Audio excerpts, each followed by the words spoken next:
Welcome to Ring of Fire. I'm Farron Cousins, sitting in for Mike Papantonio this week. Coming up on today's show, we'll be taking a look at the Detroit bankruptcy ruling and what it will mean for cities and municipalities facing similar budget problems. Income inequality is becoming a growing concern for global elites, so we'll find out why they continue to ignore what they're calling a very big problem. And the right-wing noise machine wants us all to believe that climate change is actually good for the United States. We'll tell you why burying your head in the sand might just make it difficult to breathe. We have all that and more coming up, but right now, you've just stepped into the Ring of Fire. You can't change Washington from the inside. You can only change it from the outside. Grand jury secrecy rules. For political gain. The press can find out. That has nothing to do with politics, but go ahead. It wouldn't bother me. Oops.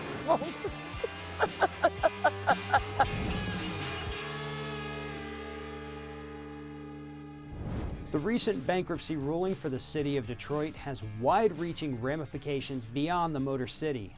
Joining me now to explain the bankruptcy ruling and what it means for the entire country is John Nichols, Washington correspondent for The Nation and author of the book Dollarocracy. John, thank you for being with us today. It's great to be with you, my friend, and you couldn't have a better topic. So, John, Detroit used to be the heart of American manufacturing, the height of union strength. What's happened to the city of Detroit? What led them to this bankruptcy? Well, that's the core question. It's the one, unfortunately, that almost no one ever asks. Everybody looks sort of at the symptoms of the disease without looking at the disease itself. Detroit, like many cities in the northern tier of the United States, but also some southern cities like Birmingham, is a victim of radical deindustrialization. The United States, over the last 30 years, has had a number of policies, both trade policies and also tax and investment and industrial or non-industrial policies that have been absolutely devastating to major cities with large levels of manufacturing and large levels of unionized, living wage job workers. And Detroit got hit harder probably than any place else or virtually any large city. And the end result is, Farron, that Detroit has lost literally the better part of 20 auto plants over the last 30, 40 years. It has also lost hundreds of thousands of good-paying jobs. So all of that is revenue that's taken out of the city of Detroit. And as a result, it's hit hard economic times. There's no doubt of that. But the notion that Detroit's troubles are rooted in merely bad management or that somehow some firefighter who got a decent pension is the problem is an absurdity. I think overall you could probably sum it up that the city of Detroit was destroyed by greed, greed from corporations, greed from Wall Street, greed from corrupt Republican politicians. But when you get down to the heart of it, it is greed. The owners of these manufacturing plants decided that they don't want to pay workers a living wage, so they ship those jobs overseas. They let other workers do it for pennies on the dollar. Wall Street comes in, and I think Wall Street's role in the downfall of Detroit and this whole bankruptcy thing has been overlooked by a lot of people in the media. Wall Street is the one that came in, sold the city these things called swaps and derivatives, which most people don't even know what these things are. And that is a large part of this bankruptcy, is it not? Absolutely. Here's the tragedy of the situation. As Detroit begins this bankruptcy process, and it's important to remember this city is just beginning. It's not, at a final stage. So a lot of things are still up in the air. A lot is still in play. Real decisions will be made about people's lives in the next months and perhaps years. But the important thing to understand is that right now, the discussions as regards Detroit are about the possibility of penalizing firefighters, police officers, retired snowplow drivers, and city clerks, all of these people who gave Detroit their service and who paid into their pensions, did all the things they were supposed to do, and yet potentially will only get 19 cents on a dollar what they're owed. And then also talking, Farron, and this is a big deal, about bartering off the things that the taxpayers of Detroit built, talking about bartering off their water and sewer systems, talking about bartering off public properties, talking about bartering off the art in the Detroit Institute of Art, one of the great city-owned museums in the entire world, talking about doing all this. But the one thing they aren't talking about is clawing back the hundreds of millions of dollars that went to Wall Street speculators, to Wall Street advisors who said to Detroit, look, do this. Go with this sort of structuring for your finances. Go with this sort of structuring for your bonds, and you'll come out okay. So this is the great tragedy of it.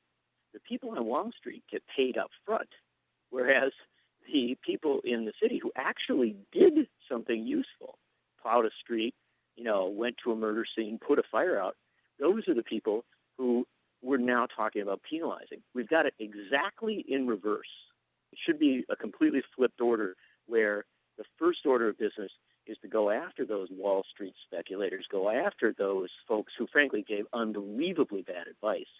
And then also recognize finally that as a people we have responsibilities to our cities. When we do bad policies like free trade, like a failure to have any kind of industrial policy, we can't say to that city, oh, now if everything's gone awry, suck it up.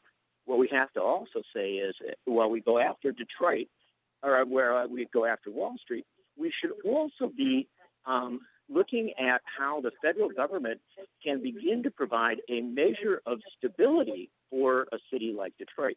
And the way to do that is arguably by having the Federal Reserve, as opposed to Wall Street and investment banks, become the sort of bank of last resort for cities that are in hard shape. Well, I know one thing that you've mentioned in your writing on The Nation is the fact that this number, this 18 billion figure of the projected debt for the city of Detroit is massively overinflated. You point out that demos.org did a phenomenal study and found out that it actually, the budget shortfall of the city was a little under 200 million. Is that correct? Well, it's a little more complicated than that. Detroit has real long-term financial problems. Right. There's no doubt, and nobody disagrees with that. They have issues they're going to have to address. But in trying to sell, and remember, a bankruptcy proceeding is something that is basically sold to a judge. You make the case for doing it. In trying to sell the argument for taking Detroit into bankruptcy, the Republican governor of Michigan and his appointees bartered or peddled this $18 billion number. Now, Farron, the best way to understand that is that's every possible debt that Detroit owes going wrong in every possible way. And so, you could add it all up to that, but the problem is that's not what Detroit owes this week, this month, this year. What Detroit needs, in the immediate moment, what it needs in the short term to be able to write checks, to be able to keep things going, and perhaps to begin to develop the structures that would function in the 21st century is, as you suggest, something closer to the range of 200 million. And if the state of Michigan would simply release shared revenue funds that Detroit legislators say are owed to the city, Detroit would be a long way down the line to being able to, in the immediate moment, stabilize its circumstances. No one is suggesting that Detroit doesn't have to take on some of these fiscal issues, take on some of these challenges, as many cities across the U.S. do. But the notion that Detroit somehow has to cough up $18 billion tomorrow or next week or next year or next decade is simply false. So now basically we're going to see these corporations coming in. As you had mentioned earlier, the city could sell off their water, their sewage. It's just this disgusting theme of privatization that is going to sweep across the city in an attempt to gobble up these assets. The city is likely willing to sell to help settle off, this insolvency issue. And so it really has made it just prime time for the vultures to come in and start picking out the city. I mean, I wouldn't be surprised to see some of these corporate leaders walking down the street, stripping the copper out of the buildings. I mean, that's what... It's close to that, Farron. But what we lose sight of is this is not the city doing this. This is not the city of Detroit doing this. This is the emergency manager appointed by Republican governor who got 5% of the vote, just 5% of the vote in the city of Detroit in 2010. And remember, the voters of Detroit voted over 80% to not have an emergency manager system. So this is not the city of Detroit. It's not the people of Detroit. It's not their elected officials doing this. This is being done by outside political players who are forcing a bankruptcy regimen onto the city of Detroit because it is tremendously advantageous for their political messaging and also, I would argue, potentially for some of the folks that they are aligned with politically. But this is a political act done from the outside rather than a small d democratic act by the people of Detroit trying to fix their problems. And I think it's important to point out when you're discussing the issue of these, political hacks who've come in and done this, that this Judge Rhodes, who ruled on the bankruptcy, was handpicked by the chief judge of the circuit court up there, Batchelder, and she was actually in line to be nominated in place of Samuel Alito by George W. Bush. So Judge Rhodes was handpicked by one of George W. Bush's favorite judges, again, a woman who easily could have taken Alito's job.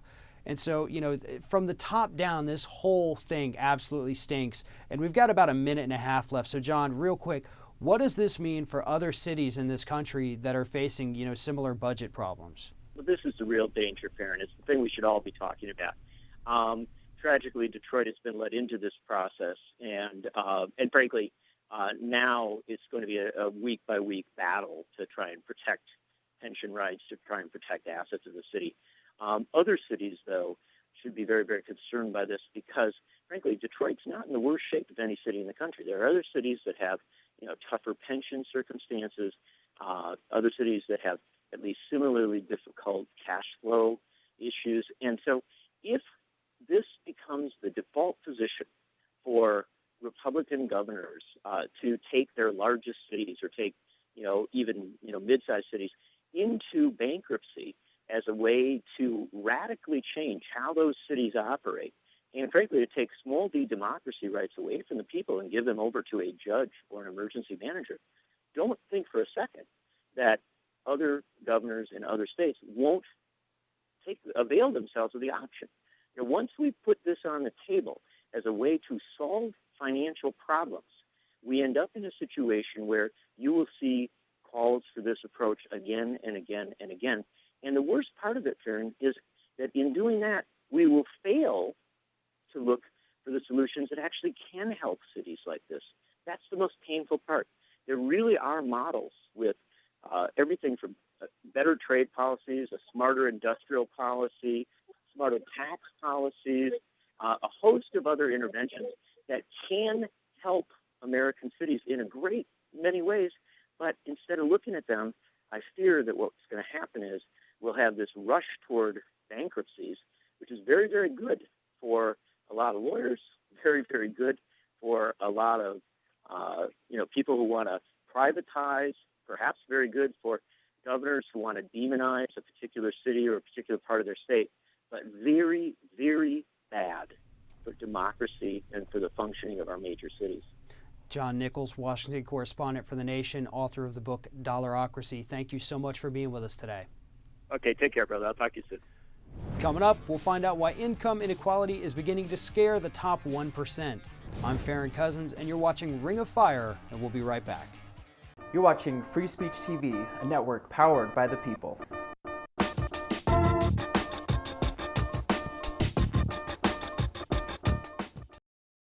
Welcome back to Ring of Fire. I'm Farron Cousins, and for Mike Papantonio this week. Income inequality has been ranked as one of the top concerns facing the world in 2014. Wealthy elites all over the globe are worried about how dangerous the problem could become, yet they continue to do nothing about it. Joining me now to talk about this is attorney Howard Nations.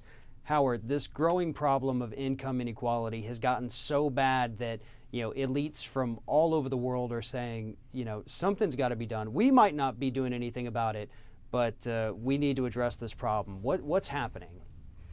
Well, the fact is that, Farron, that if you just look at the problem in America, there really are two Americas, and there are two economies in this country. The New York Times just reported that 50% of the children in New York City live below the poverty level. And listen to this, 20% of the children in America live below the poverty level. The only civilized country in the world that is worse than that is Romania. That's just totally outrageous. That is. The response of the government is Republicans just cut $40 billion from food stamps. There are 1.3 million people facing unemployment being cut off in January, and the Republicans are fighting increases in minimum wage. It's totally outrageous. It is, and you know, back to this problem of the elites, you know, I mean, they understand what they're doing. They're the ones who put these Republicans in office who want to just slash and burn anything that could possibly help out the underprivileged in America. So what's the problem with the elites? You know, what are they saying behind closed doors? Well, at the World Economic Forum, they surveyed 1,592 leaders from academia, from business, from government, from nonprofits. The elites recognize that this is the second biggest world problem, the widening income disparities. And it's not just that the rich are getting richer, it's that the rich are getting richer and the poor are getting poorer. And the middle class income is diminishing. And in the Middle East and North America, it's a very huge problems. In America, it's a problem. Right. Well, we saw, you know, with the Arab Spring, you know, a lot of that had to do with the income inequality. The Pew survey just showed that the gap between the rich and the poor is the major flaw in our economic system. And this comes about as a result of a couple of things worldwide. Number one, the elites, especially in Europe, have followed austerity policies. And number two, especially in America, they've allowed financial predatory practices from the elite. And the government does, again, nothing about that. The public reaction is so extreme to this that even the Pope is talking about it. You're seeing worldwide demonstrations. As you say, we've had the resurgence of fascism in Europe. The spring in Egypt. Even Larry Summers, who was one of the primary people that brought this about in America, is lamenting it now. It's totally ridiculous. Well, just, you know, 2 weeks ago now, we saw 130 cities across the country saw fast food workers go on strike for the day because they're protesting minimum wage laws, which do tend to vary by state, but overall that wage has remained stagnant for years and years and years. And I think those protests, those strikes, are a good indication of what's to come. We've seen that in Washington, D.C., where they got out in the streets and they protested, you know, a Walmart moving into the city because they're paying poverty wages. And I do think that we're starting to see this. Do you agree? Absolutely. And of course, as we talked about a couple of weeks ago, those companies that they're having to protest against right now are supplementing the income of their workers by sending them to get food stamps. At the same time, they're cutting food stamp supplements by $40 billion. It's just an obscene problem. And on a global level, the global elites are concerned about this not because of any great charitable spirit. They're concerned about it because there's a soft demand. The poor people are getting so little money, and the middle class is getting so little income that they're too poor to buy, and it's hurting the business and the economy of the people who are selling. That's their reason for concern. And there's another reason for concern in Europe and Africa, and that's the prospects of social unrest, because people who have nothing to lose take to the streets. The wealthy have to hide behind walls. You know, Chris Hedges a couple years ago, he predicted all this in a book that he wrote, Days of Destruction, Days of Revolt. And one of the things he mentions is that the UN does have a specific formula. They know that when income inequality reaches X amount, when, you know, social anger reaches Y amount, it creates this form where even some of the most civilized countries, for example, the United States, we could end up seeing something here that resembled what we saw in Egypt or, you know, the Middle East or in Europe. And you know, our leaders here might not be concerned about that right now, but do you think that if things keep going this way, that's something we could see? Yes, I do. I go to Mexico a lot, and I see it could happen in Mexico any day. They literally, the extremely wealthy in Mexico are living behind very high walls with private armies inside, with private security inside the walls of their homes right now. We're not that far away from it here. Retail workers in this country are barely surviving. There's employers are having food drives, and they're advising their employees to go get food stamps. The minimum wage, there's great, overwhelming public support for it in this country, but the elites won't agree to it. The Republicans are fighting it. The Social Security, they're talking about cutting. It's favored by the elite. The public sees a retirement crisis emerging in this country, and they talk today about cutting retirement benefits of the military and the elderly in order to make up part of the deficit that's coming up in mid-January. It's outrageous. Well, one of the biggest problems is, as you just pointed out with the Social Security cuts, we've found out recently that a large part of that whole drive, the effort to get the minimum wage cut, is coming from this group called the Business Roundtable, which is essentially a more kind of shadowy version of the U.S. Chamber of Commerce, completely funded by business leaders, by bankers who want these Social Security benefits cut. For what reason, I don't know, but they're masquerading as if cutting Social Security is going to solve our budget problems. But Social Security is not even linked to the budget. That is a separate fund. But they've convinced the public that if we do this, we can balance our budget. I mean, help explain that just a little bit. Well, you also had the Washington Post just came out with this specious deficit argument, saying that we have to cut Social Security because of the deficit crisis. The fact of the matter is the deficit is falling considerably since President Obama took office. Elizabeth Warren came out and very appropriately blasted the Post on that, because this whole idea of the specious arguments that the Social Security needs to be cut or the poor need to be cut in their benefits and just completely decimate the social safety net is ridiculous. And it's going to come back on them. It is, and I think another part of this problem with the inequality is that for the underclass and the middle class is that the deck is actually stacked against them as far as tax loopholes go. That's something that the elite are taking full advantage of. Explain that for everybody a little bit. How just embedded in the system is this way to benefit the wealthy. Absolutely. There's the carried interest, which is the big tax loophole that they fight the most about, but that the Republicans strive hardest to preserve. This is what causes hedge fund managers, venture capitalists, and REIT people to pay a 15% tax rate. Even Warren Buffett came out and said it's just ridiculous that I pay a lower tax rate than my secretary. The citizens understand that the rich are underpaying, but the Republicans continue to protect the loophole and their corporate base. But the fact is, Farron, unfortunately, the Democrat establishment polls, Kerry, when he was finance chairman, he voted that you should do away with that, but he lobbied, let's keep it. Obama and Schumer are working quietly behind the scenes to preserve it. So the conclusion that you have to draw is that campaign contributors are more important than voters and taxpayers to both parties.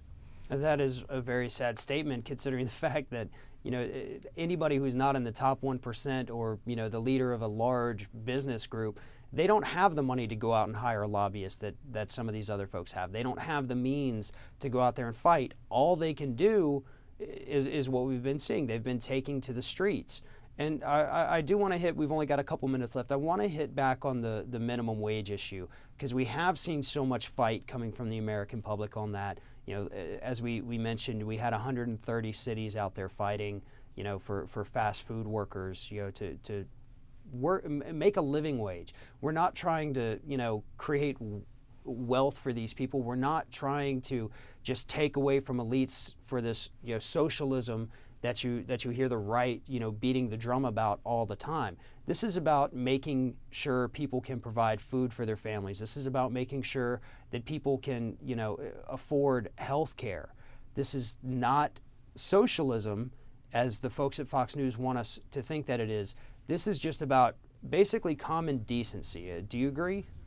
Absolutely. The current minimum wage works out to $15,000 a year if you work a 40-hour week, which is below the poverty level.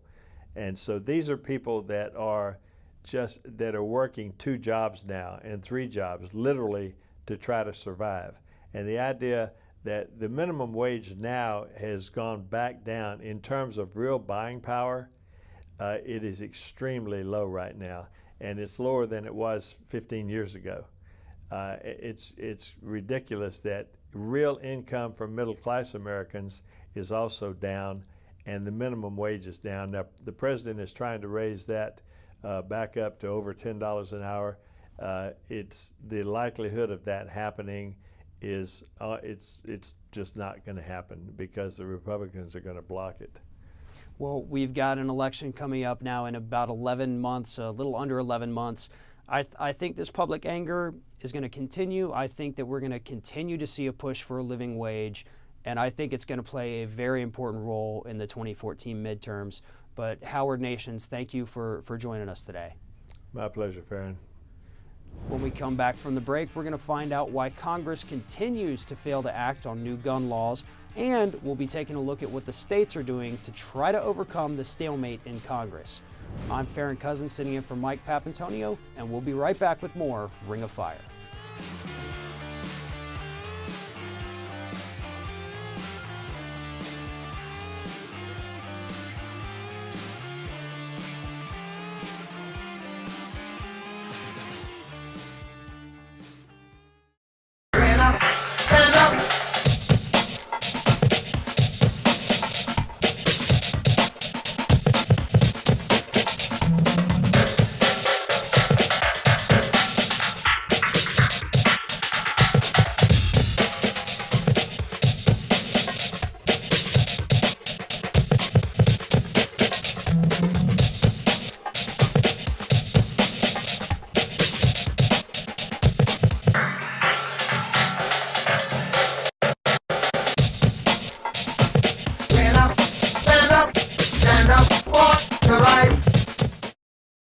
Welcome back to Ring of Fire. I'm Farron Cousins, sitting in for Mike Papantonio this week. Congress has had a full year to take action on gun control since the devastating tragedy that took place at Sandy Hook Elementary School. Yet, absolutely nothing was done on the federal level to help prevent future mass shootings. Luckily, states have decided to take action on the issue, and I'm joined now by attorney Seth Katz to tell us what the states are doing with regards to common sense gun control. Seth, before we get into the state issue, I want to get back to the fact that, we have this horrible tragedy last year and several before that in the same year, and yet Congress still has not taken any real action. We've had some great speeches, we've had some great talking points. Why this stalemate on the federal level? Farron, it goes back to the differences that this Congress has. If one party wants it, one party doesn't. And it's a shame that it takes a tragedy like the shooting in Newtown or James Holmes here in Colorado open firing in a crowded movie theater on the opening night of The Dark Knight Rises, or something dating back to 1999 like the Columbine shooting, for anybody to take notice. Right. We seem to be a very reactionary culture. We wait and let the circumstances get just right for a tragedy to occur, and then we decide to take action. But again, with the federal government, refusing to really do anything meaningful, what are we seeing now in states? What's happening on the local level? Luckily, states are taking their own action. 37 states have increased funding for mental health or mental illness. Texas, state that's generated or allocated the most financial resources, has allocated over $300 million over 2 years to assist with identifying and training people with ability to identify people with potential mental illness in order to keep their communities safe. Connecticut has enacted strict gun control laws. New York has enacted stronger gun control laws, or at least a dozen states that have made a mental health check part of their handgun or firearm background check. And it's about time. Yeah, it is, absolutely. And so this is not, I know the NRA wants their followers and the Republican Party wants their followers to think that they're coming for your guns. They're going to come and take them. And if you don't have them, they're going to make it to where you can't get them in the future. But this has nothing to do with that. Nobody is saying that you can't own a firearm. If you feel it necessary, you can still do that. But we're trying to say, look, we have to increase funding for mental health initiatives to make sure that guns don't end up in the hands of the wrong people. And so is that what these states are taking up here? They are, Farron. I mean, that's a really good way to put it. This is not a battle over the Second Amendment and people coming into your home and taking your guns if you are someone who should have a gun and can handle the responsibility of having a gun. These are states enacting background checks. Background checks are not the end of the Second Amendment. Right, and I think a lot of people seem to miss the point that overall the gun control debate has really become part of the national health care debate. We have all these Republicans out there campaigning against Obamacare, trying to attack it for every chance they get. But what it really comes down to is that initially the law had included some measures for mental health initiatives, but all of that was cut, and we still have some states across the country that are cutting their mental health budgets. Is that correct? We do. There are at least half a dozen states, including Louisiana, North Carolina, that have cut their budgets. But that's been countered in the other states that have increased their budgets. And really, some states have taken on some really innovative ways to try to get people help. Some states have required teachers be trained in how to identify students. Some states are requiring that all students in secondary school go through training. South Carolina, perhaps one of the most innovative ways of telepsychology, where they're allocating funds to allow outreach to rural areas so people can get help without getting into the major cities via internet, via telephone. And Minnesota, they've added 130 in-school clinics so that students can get help while they're in school and without the stigma associated with it. And that's 135 schools in Minnesota that have it now, and that's up from 20 a couple of years ago. Well, we're coming up, obviously, on a midterm election year. The massacre in Newtown still very fresh on everyone's minds, and over the next week or so, going to be even more so. We've got about a minute left. Do you think that the NRA is going to come out in full force this election year and attempt to paint this as another issue of they're coming for your guns? I think they will, Farron. I think they'll do it through fear-mongering. But what I don't think they'll do is bring to the center of attention the mental health issues that Adam Lanza was suffering from, the concern that his mother expressed over his self-isolation, the fact that he was recommended for both behavioral treatment and medical treatment for his condition, and he was diagnosed as a teen with Asperger's, which is on the autism spectrum. But clearly he had other high anxiety issues. And those things really should have been spotted by people, should have gotten him help. People in his situation, giving him a gun, giving him the ability to go and shoot his way into an elementary school, killing 20, killing his mother, injuring countless others, and then eventually turning the gun on himself. I mean, that's a tragedy. There's no ifs, ands, or buts. And if the NRA were to come out and not realize that and not bring that to the center of attention, I think they're being deceptive, they're fear-mongering, and all they're trying to do is get their message out without true looking at the facts and true reflection on the issue. It's a failure of both our healthcare system and our gun control system. Seth Katz, thank you so much for telling us this story today. Thanks, Farron. After the stories of fraud, mismanagement, and corporate greed emerged following the economic collapse of global financial markets in 2008, it looked like we were on our way to meaningful finance reform. But the few reforms that were put in place have proven to be completely ineffective, and corporations are actively working to dismantle those very weak protections. Joining me now to talk about the latest corporate assault on investor protections is attorney Matthew Edling. Matthew, thanks for joining us today. You bet. Good to talk to you again, Farron. So I want to go back to the beginning, back before the financial collapse, back to 1988. This ruling from the court, Basic v. Levinson, basically laid out some very common sense finance reforms. Tell us what that case did. Sure.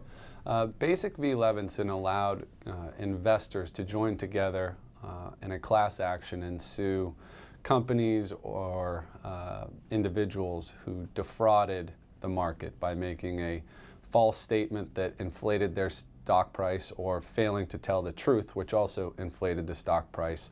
And then when that company failed, those investors could join together and sue on a class-wide basis to get relief.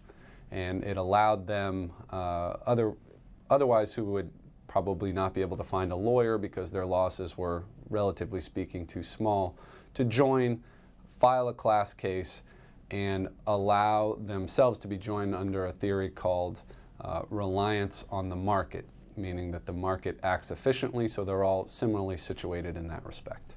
So basically the company would go out and say, oh, we earned this much, the stock would go up, it comes out that the company was lying, stock goes down, everybody loses money. So exactly. Now Halliburton has kind of decided that they don't like this. They don't like being able to be held liable if they go out and make false statements. So what has Halliburton done now? Sure. So Halliburton was sued originally, this is the wheels of justice for you, in 2004. And the case is still going on now and was sued in district court in Texas. And the district court in Texas at first denied class certification and said, investors, you are not similar enough to join together and sue Halliburton. Those investors appealed to the Fifth Circuit, which is one of the courts of appeal below the Supreme Court. The Fifth Circuit said, nope, we agree with the district court, you're not alike enough. Then it went up to the Supreme Court, and the Supreme Court actually said, no, investors, you are alike enough that you do not need to prove that your losses were so similar at this particular stage in the proceeding. Then Halliburton, because it doesn't take its lumps lightly, said, well, Supreme Court, we'd like you to look at another issue, which was not ever before the lower courts, but is the Basic v. Levinson. We don't think that the market efficiency or the fraud on the market presumption is a sound economic theory anymore, and we think we are just the company and you are just the court to reverse what has been 25 years of collective relief for financial consumers. And of course, we have the conservatives on the court, kind of led by Scalia, who say, you know what, that's actually a very good point. Why don't you go ahead and bring it back? And so they've allowed this to, they're going to hear arguments on this, correct? Yes, that's correct. So the sort of the traditional conservative quartet, which would be Scalia, Alito, in this case, Justice Kennedy and Justice Thomas joined together, and you'll note I didn't say Chief Justice Roberts, and that's because in order to take what's called a writ of certiorari, you only need 4 Supreme Court justices to say, yes, we'd like to hear this. So what's everybody's banking on is what is Chief Justice Roberts going to do with this particular case. It is likely it will come down to him and him alone to determine whether we're going to have securities class actions anymore or not. It's a pretty terrifying proposition. Well, he was kind of the wild card in the healthcare decision. That's right. But I think with this one, it's probably more likely that he's going to side with the Halliburton guys. After all, it's that Halliburton money that basically made him get his position, because without that Halliburton money, we wouldn't have had Bush Cheney, we wouldn't have had Justice Roberts. So he owes a lot to Halliburton. Do you think that's going to have anything to do with his ruling? I think you would be disingenuous to say that justices of the Supreme Court are politically insulated. So in this particular instance, this is an issue that is being driven by the Supreme Court. It wasn't an issue that even the parties to the case had initially raised. And it was the Supreme Court alerting Halliburton and other companies like it, hey, this may be a time for you to try to undo securities class actions. And Halliburton took that and is running with it. If there is a saving grace or something in terms of what could happen, there is a middle ground where the Supreme Court could say, okay, we're not quite ready to overturn the fraud on the market presumption, meaning that we think markets still may actually operate efficiently, but we're going to require investors, if they want to pursue their case as a class action, to affirm that either the misrepresentation or omission had a impact on that stock price, either at the time it was made or perhaps at the time when the truth came out. If they do overturn Basic v. Levinson, I agree with most securities attorneys who would say that would be the most impactful securities decision since Basic v. Levinson in 1988 and would pretty much eviscerate securities class actions. That's a very scary prospect, especially given the current state of Wall Street and financial fraud that we're seeing. Yeah. But Matthew, thank you so much for being with us and telling us this story. You bet. Coming up, we'll take a look at what the World Bank says about climate change, and we'll be looking at what they're actually doing to address the growing threat. I'm Farron Cousins, and we'll be right back with more Ring of Fire.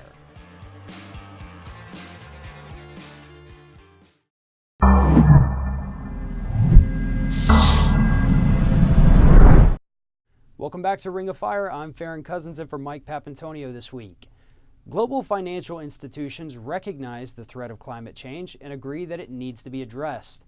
However, their actions contradict their talking points, and I've got Brendan DeMelle, managing editor of desmogblog.com, with me now to tell us why the rhetoric is nothing more than lip service. Brendan, the World Bank has come out and they've said that climate change is a huge threat to global financial markets, threat to the environment, threat to economies. So what exactly is their role in climate policy? Thanks for having me, Farron. It's an interesting situation here with the World Bank. It's got a new face. The new president is actually speaking very powerfully and eloquently about the climate threat. And one of his first actions was to put out a strong report pointing to the need for more climate spending and for moving away from fossil fuels and ending fossil fuel subsidies and moving towards clean energy. So those were all positive developments, and it's great that he's there. But that's on the coattails of a World Bank that's been extremely destructive in funding fossil fuel projects all over the world. In just the last 5 years, the World Bank's dumped over $20 billion into fossil fuel projects. So they've got a long way to go from a deep hole that they've dug by wetting the world's economy to coal and other fossil fuels. So their role now is to see if they can fix that, and it's going to be a tall order because they don't have autonomy. They take their orders from the United States, the European Union, and other world governments who, it's a mixed bag whether or not those governments want to see action on climate change. So you end up with the government's calling the shots, but we all know who's calling the shots on the government, and that's the people funding the campaigns. And unfortunately, at least for the United States and a few in the European Union, we do end up with the oil industry is a major funder, the coal industry, which they've already stepped up their attacks for the 2014 midterm hugely.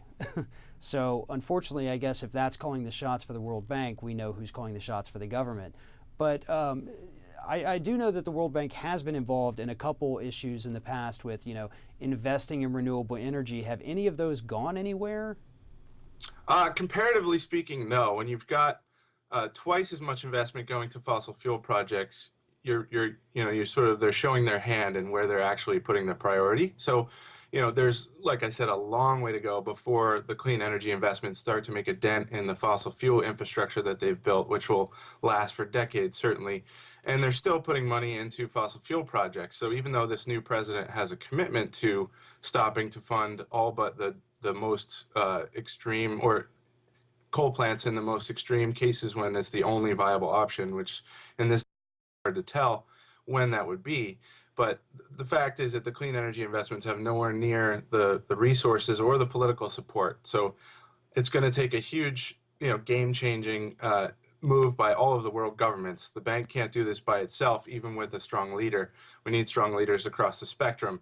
And of course, we had a lot of sabotage going on at the World Bank during the Bush years when Paul Wolfowitz was editing World Bank statements to take out climate change and downplay the risk of global warming. So, they certainly have, as I said, a really long way to go. So it's anybody's guess. Time will tell. Well, I think one of the issues, and you touched on it there, is the fact that we do have these investments in renewable energy. The Obama administration came out, in their early years and put a lot of money towards renewable energy, but you end up with a media so willing to tell the story of something like a Solyndra. They go under, we've essentially wasted that money, nobody wants renewable energy, but the truth is there's really no infrastructure in it. I mean, if you look at all these power grids that deliver, electricity to homes, those are owned by the power companies. They don't want to share. They lose money in that case. And so there's a whole nother side to that story that really is not being told about the fact that people do want renewable energy. We want clean energy, but there is no delivery system right now. It's slowly coming together, but right now it doesn't exist. And I do want to switch gears for just a moment. I understand you recently went to the climate talks over in Poland, and there was a big to-do because I know the coal industry had a very large presence there. So explain what happened. Yeah, I mean, it was certainly a far cry from the Copenhagen negotiations a few years ago, which were heavily, greened and greenwashed by the Danish government and others. Poland made no attempt to greenwash itself. It actually went the opposite direction and held a concurrent coal summit, a clean coal summit, they called it, during these international climate negotiations. And they sort of thumbed their nose at the international community by not only having that coal conference, but funding, having corporate partners put on the event, including an oil company that supplied all of our drinking water, ironically, and other signs. You can see a giant coal plant from the stadium where we were assembled. So, the influence of dirty energy was everywhere, and Warsaw was done a disservice by that. There was very little movement towards progress, and again, we're looking at 2 full more years of endless negotiation until the world governments have to do something in Paris in 2015, the end of 2015. So it's a long road till then, but Warsaw was pretty much, a nothing burger. Did you get any sense at all that maybe we were going to see any progress between now and 2015 with the next talks, or has it been so captured by industry that it's almost paralyzed? It's paralyzed not just by, certainly by industry, and as you pointed out, governments that are beholden to industry.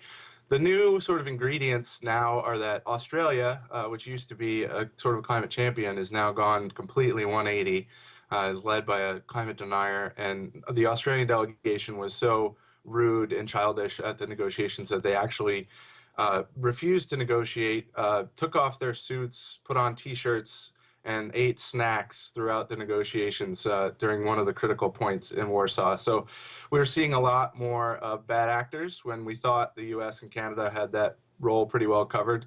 We now have Australia and Japan and others that are meddling with the process. So like I said, it's going to be 2 more hard years of negotiations, but it's really hard to see action happening without a real, a shift in the conversation globally. Brendan DeMelle, managing editor at desmogblog.com. Thank you for being with us today. Thanks for having me, Farron. There are 2 camps of climate change deniers in America. The first being the ones who don't believe that climate change is happening, even in spite of the scientific consensus on the issue. And the other are the ones who say that it is happening, but that it's going to be a great thing for the world. The second camp is arguably worse for the planet, and I'm joined now by Desi Doyen, the co-host of the Green News Report, to tell us why the right-wing media is still trying to sell us on the idea that climate change is good for us. So, Desi, what's your take on that to begin with? I mean, climate change, how great is it going to be for this country? Well, first of all, the scientific consensus is that climate change is real and it is a danger and we are causing it. And that's something that the right-wing media continues to cling to, I think because they really, really, really want us to keep using fossil fuels forever at any cost. That's true. You know, just a week or two ago, we had Maine Governor Paul LePage, who a lot of people don't know this guy, and he makes Chris Christie, you know, look like a schoolboy. This guy is a hardline bully. I remember having to pull a couple research projects on him in recent years. But, you know, what does he think about climate change for the state of Maine? Oh, he said the most ridiculous thing the other day. Well, it would be something that would be in keeping with what you would expect from the camp of climate change deniers that think that it's going to be good because by all means we have to keep continuing to use fossil fuels. Governor LePage, who is a Republican, actually said last week that he believes that the melting of the Arctic is going to be awesome because it's going to open up shipping lanes. And that means Maine will be perfectly situated to take advantage of that increased shipping, the shortening using the Northern Passage that, you know, up until about a couple of years ago was mythical. Like you could never cross it. And now it is opening and it is something that ships can use. And it does cut off shipping time. But the money that would be gained for Maine in its ports by becoming, say, a portal to the Arctic, and also from energy investment and energy exploration in the Arctic, all of that money that he believes would be so great for Maine will actually be bad for other industries that Maine relies on. So it's really ridiculous that he would particularly choose to favor one particular industry of Maine's versus the other ones that will be really severely, very negatively affected by the melting of the Arctic. Well, I think it's funny that they try to say that this melting of this ice in the Northern Passage is a great thing. I mean, where do they think that water is going? Exactly. I mean, it's not just that. It's also, you know, there's some new studies that have come out in just the last couple of years. One just came out yesterday that talks about how the melting of the Arctic is actually amplifying changes in the Arctic. And the Arctic is sort of like the air conditioner for the entire planet. It affects worldwide global patterns. And this new theory on the melting of Arctic sea ice implies that it's actually affecting global weather, affecting the jet stream, slowing it down, which is causing some of these really extreme weather events that we're seeing that hang out, causes a blocking pattern in the jet stream that causes these weather patterns, these weather systems to hang out and become even more severe. So it has really great negative implications for just about everybody. If you've tuned into conservative media, anytime they bring up climate change, it's either going to be it's not real or that, look, it's going to be a net benefit. There have actually, since October, there have been several major op-eds that have been, you know, widely distributed to newspapers and throughout the web talking about how great it is. And they're citing this one study that came out of Sussex. And do you know anything about that? Well, it depends on which study you're talking about. I can say for sure that climate change denial industry is going to never, ever, ever accept the idea that climate change is actually bad for us. You know, and to get back to what Governor LePage in Maine said, you know, his shrimp industry, the shrimping season for this year had to be canceled. That's $1 billion industry that was canceled because there's no shrimp. And they have to deal with that somehow. One of the ways to do that is to just close the fishery and give the shrimp a chance to recover. But that's because of warming oceans and ocean acidification. These are both problems that are caused by the use of fossil fuels. And so, you know, I think the clinging to that notion that it's going to be good for us, that climate change will somehow be a beneficial thing, is just one other way to insist that we continue to use fossil fuels, even at the detriment of all these other industries. Right, and as you pointed out earlier, there is so much money in this climate change denying industry. You know, entire think tanks devoted to just debunking this one thing. There are few industries in America and around the globe that have more money to spend on the issue than the fossil fuel industry. And they are not afraid to write some checks. Right, they are not afraid at all to use their most, you know, they are the most profitable industry in the history of mankind. And they are absolutely going to use those profits to ensure that their business model stays in place. And remember, their business model is predicated. It does not work if they are not allowed to pollute the commons for free, if they're not allowed to pollute our air, our water, our soil for free. They expect the taxpayer to pay for it. And it also has all these other external effects that we pay for that the fossil fuel industry does not. They are clinging to that business model. Desi Doyen, thank you so much for joining us today to tell us this story. Thanks. And that's it for this week's Ring of Fire, but you can keep up with us throughout the week online at ringoffireradio.com, on Twitter at Ring of Fire Radio, and on Facebook. I'm Farron Cousins, and we'll see you next week right here on Ring of Fire.